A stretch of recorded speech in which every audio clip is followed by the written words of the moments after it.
نفي مال بوحان لا قلاتها لو ديار قروبا هلا استياريو أنا أريدان ku baaqaya mid dalka jooga iyo mid dabada jiraba baaqan u jeediyay waxa weeye in colaad loo diyaar garoobo warsangalow soo tashada oo talo midaysan oo raganimo leh baa la idinka rabaa maanta mowqifka aynu taaganahayna waa mowqifka colaadda ka taagan gobolka Sanaag warsangaliga dhul bahantaha qolana waxa lagu maaweelin jiray af macaano waa garaado waa daraawish waa moogta isaaq waa hadal macaan moogta daraawish argara istaci magaasa ka dhul bahantaha way muxbooda ka warsangalina waxa la waa suldaanki waa nin nabad jecel waa fulaan magaas isla dagaah biyo qaweyn lagu shubo kale laakiin hadda warsangaliga dhul bahantay حتى هو النار ما أدري ده كله جراد ما أدري ده كله دروش ما أدري ده كله سلطان ما أنت وادي سلامة يا ملك شوكتان هل كان يقول عباس مدني طبعا وروا وين برعاوة يدي وضع مركز كواد وحنفاقدي دونا شركة علبو هل كاسي أو طبعا تطبيقات كان يكون شرو نقول دونا هاي لين كورك النيوز كصومالي ده هل كاسي يكون شرسو متكمل بينها وين الصوماليين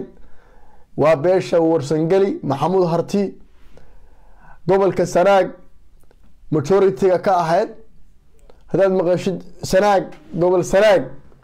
cidii ahlu beledka ka ahayd ayaa shirkii ugu weynaa wuxuu uga furmay magaalada Ceelbu halkaas waxay isugu tagay waxgaradka siyaasiyiinta ismada golaha sare dhaqanka warsangali meel kasta waa la isugu yimid shirkaas aan faaqidi doonaa xaalka ishiiga taagan ee la filayo waa arinta ceerigaaba weeye waxgaradkii arintaasi waa balbalaarin doonaa hal la isgaarsiiyo waliba daaroodku D5 kuna hay isgaarsiiyaan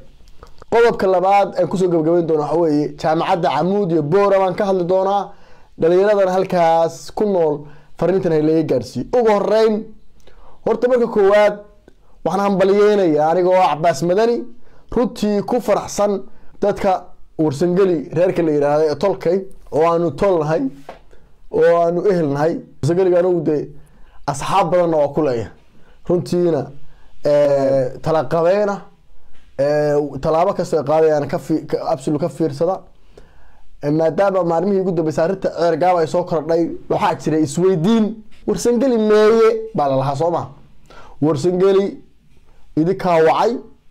idinka falaashay waxa way taleefankii aad ka wacdeen waa idinka qabteen sidaa daraadeed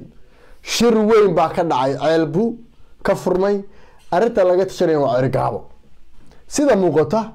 aanu ka maqalay suldaanka guud harti suldaan Saciid suldaan Cabdisalaam sidaan ka maqalay saraakiisha warsangali waxgaradka dadka iladka u ah warsangali ceergaabo xaalkeedu cudud military lagu celiyo waan bariyo iyo ruwaayad iyo walaahow iyo nabad aabaheed wasta oo hadii la kuurayay aan waxa weeye aan daacad laga ahayn in ceergaabo aan loogu noqon maadaama ceergaabo ay tahay magaalo aynu nagu leenahay deegaan inagu aynu aasaasnay gobolka majority ka nahay waxa la go'aansaday arinta ceergaabo in lagu wajaho tala midaysan oo mid ah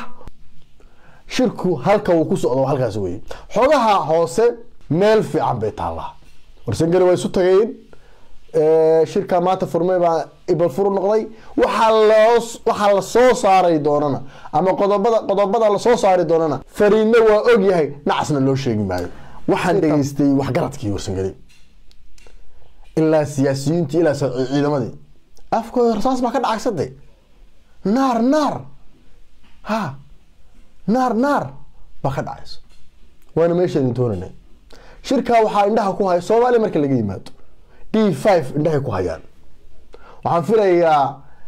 warsangali waa dad tala qabeen waa sax laakiin sabab ku diidaysa maatadaada iyo maxay istaadeen inaad difaactay gurigaaga ma jirto wariga warsangali iyo bahantaha qolana waxaa lagu maaweelin jiray af macaano waa garaado waa daraawish waa moogta isaaq waa hadal macaan moogta daraawish argara istaci magaasa ka dhul bahantaha way muxbooda ka warsangalina waxa la waa suldaanki waa nin nabad jecel waa fulaan magaas isla dagaah biyo qaweyn lagu shubo kale laakiin hadda warsangali iyo dhul bahantay حتى هو النار ما أدري ده كله جراد ما أدري ده كله دروش ما أدري ده كله سلطان ما أدري ده كله ونكي نوضة ما جراس وحاله erayadaas ugu neceb yahay dalka horta waan bogaadinayaa qolihii saaqi boodihiisa la dhacay boodiyaha cabsi warsangeli baa tashtay waayo waxa weeye warsangeli gobolka Sanaag majority ku yahay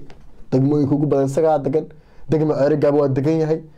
de waxa weeye absolutely waa fita power way marka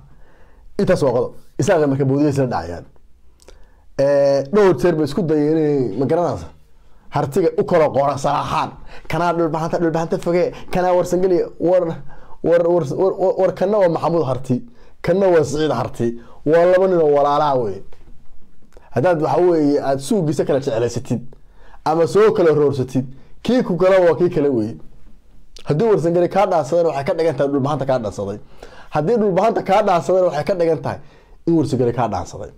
horta shirka waa bogaadinayaa waa ku faraxsanahay waxa ka soo bixi doona hore u sheegay Fariidna waa og yahay nacasna loo sheegi maayo tolkay waxaan leeyahay midnimada muujiseen midowga waan idinku hambalyeynaya waxaan u soconaa maaha duulaan cid kale aynu ku nahay gudnimada maanta deegaanka Ceerigaabo ka jirta ee guryaheena lagu ballanqaystay ee hantideena isaa kala qaybsaday waa il inaga laga arkay way in hantideeni iyo guryaheeni iyo waliba gurigii sultaanka intii la tago in falooga lagu duubo oo magacyo lagu qoro oo la ballanqaysto waa wax inaga laga arkay ficilkeenu kaga ficilinayn baynu baana absolutely mid kale waa rabaa inay sheego dagaalka Ceerigaabo maamulo iyo siyaasad meel banu iska dhiganaa ummadda waxa curyaamiya oo kala dila waa siyaasad weeye meel aan iska dhigno qabiil baynu nahay niman hartiyaanu nahay waxa weeye dagaalka qabiil baynu ku galanaa isaaq waa wada socdaa isagoo isaaqa wariyaa fiiriga waxa habar jeclay habarina ismideeyay inagana midoobay maxay tahay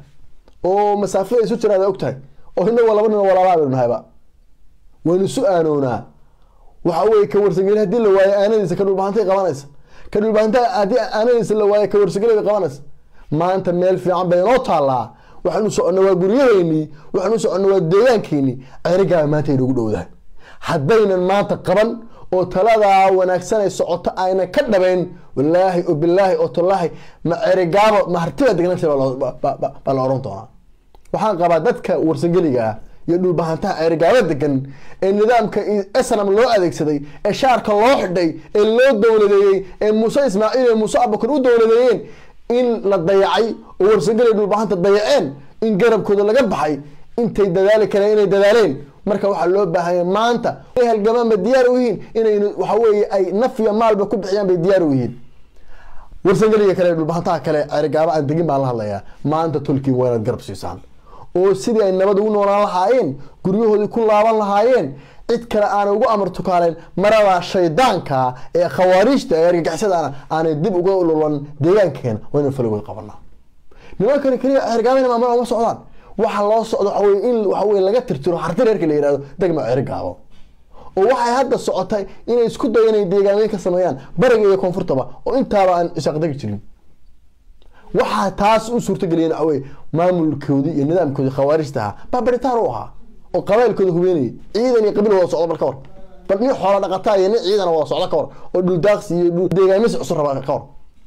war maanta waxaad ka talisaan waxay noqon doontaa ubadkiina dhaxalkiisa weey waxaad maanta ka talisaan ka taliya dagaalkaana wax maamulada meel inaga dhiga qabiil baynu ku difaacana qabiil baynu deegaankeena ku soo celinayna maalinta aynu deegaankeena gacanteena soo gelino taladu inaga noo taala waxaan Ceerigaabo ugu talinahay intaasi waa qodob weeye idoor caawa hurdooma taalo waa u geeri warsangeli bay in badan ku celceliyeen idinka rabbiga rasaas ka bareeyay ku raaxaysta rinka kaara warsangeli ma waxa uu yaqaanaan jifi kamida habre urista iyo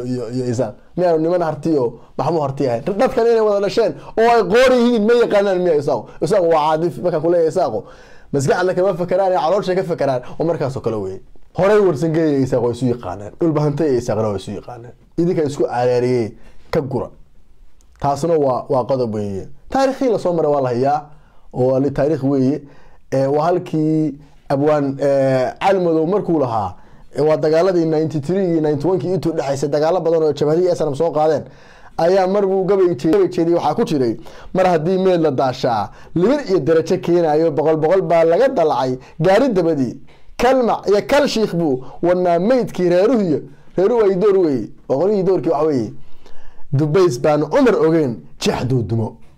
maanta halkii bay taagan tahay qodobka kale habaradiisu waxa la sheegay dadka hartigeena wacayso aad u wacayaan telefoonadii ka daaliyeen markay ogaadeen guusha soo socota markay ogaadeen in Ceergaabo loo soo beedhaasaday waa aad bay inoo soo wacayaan arinta la yaab kale waxa weeye bal nimanka habaradiisu waxay ku leeyihiin anagu duulaanada ku habar socda duulaanada kuwa waxa xafidina bilqaysto waa habar socdo waxa duulaanka dagaalka reer Ceergaabo isnacsiinaysa waa habar socdo qorlugud iyo elafeenayga soo duushay bay ku leeyihiin warkaas waxa ay xaqiijiyay nin xogaala oo kamida dadkaas warka fariintaas uu ka soo gaaray laakiin waxaan leeyahay war ma hadda habar jecel ku leeyahay atira habar jecel waxa dhaweyday annagu habar jecel ma kala jecelin iyo habar yoris war dagaalka Ceergaabana wad ku socoteen annaguna idin kala reebi mayno haddaad moosan idin kala jecelahay haddaan idin sheegay cid idin kala reebaysa ma jirto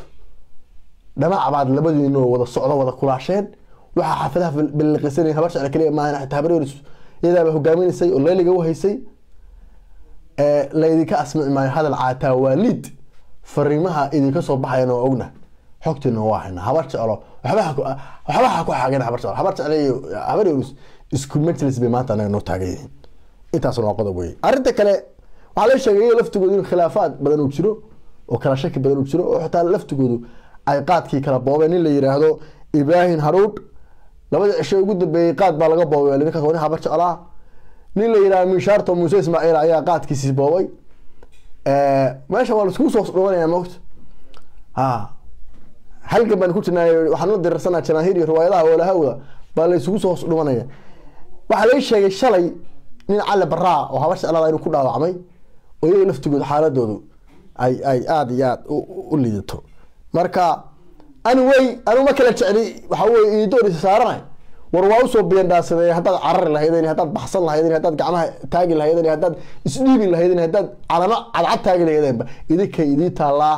dadkii aad bisikolokareyseen ee aad wacateen u diyaar garoobaan leena u diyaar qarsan mayno la dhuumayno Ceergaabo inoo balaa tolkay waxaan ku soo gabagabeynayaa waxaan uu bateeyay tolkay oo soo jabay warsangeli guul baan idin rajaynaa insha Allah waxa la filayo ee D5 filayo waxa weeye leedika filayo oo waxaad maanta ku hadasheen weeye insha Allah ta'ala guulaysta intaasna waa qodob weeye waxaan ku soo gabagabeynayaa qof kasta iga gaarsiiyo D5 oo dhalinyarada oo Camuud ama jaamacadda ha dhigto ama Boorama ku sugnaado wiilka yaraa ay idin sheegay shalay dhulbahante lagu dilay Boorama hadda jijigu yaala xaaladiisa waa la tacaalayaa meel fiican marasa xaaladiisa sida hore maaha waa soo fiicnaanaya ninka Camuud haysta ee jaamacadda Camuud haysta wuxuu ku hadlay warbaahinta bal ila dhageysta ninkan wuxuu ku hadlay isagoo calan ku sita aan ahayn ka Somaliland gacanta ku sita ayaa la kulmay wixii ka baxsan waxa weeye siyaasadda Somaliland inta halkan wax ku baranayso wax ku geeyaaba ma jirto balalka igu jooj waxa lagu arkayaa inaad kicinayso marka uu leeyahay calanka SNM hadaadan wadan sabab Boorama u joogtid ma jirto hadalkaasi sidoo uu dhigmayo waa garan kartaan waa hadaadan SNM ahayn isaga tag Boorama ee jaamacadda Camuud waxaanu ku ogeyn jaamacad Soomaali ka dhaxaysa laakiin ma muuqato waa jaamacad qoys ay noqotay dadka marka dhalinyarada ah ee D5 ee jaamacadda ka bartaan leeyahay amnigeena cid damaana qaadi kartay ma jirto halis ba ku jirta dagaalo waaweyn ba soo socda haddeer ba weydii deegaano ma ta doox ba dhici doona dagaalo lagu riiqma dhici doona sida waa saasaanta u socoto haddaad dhalinyaro tahay nolosha aad mustaqbalka leedahay haddaad doonayso inaan aanahan lagu dilin ama maxbuus ahaan lagu qabsan Boorama iskaga bax ninkii guri lo oo ganacsi ku loo ganacsiga kala bax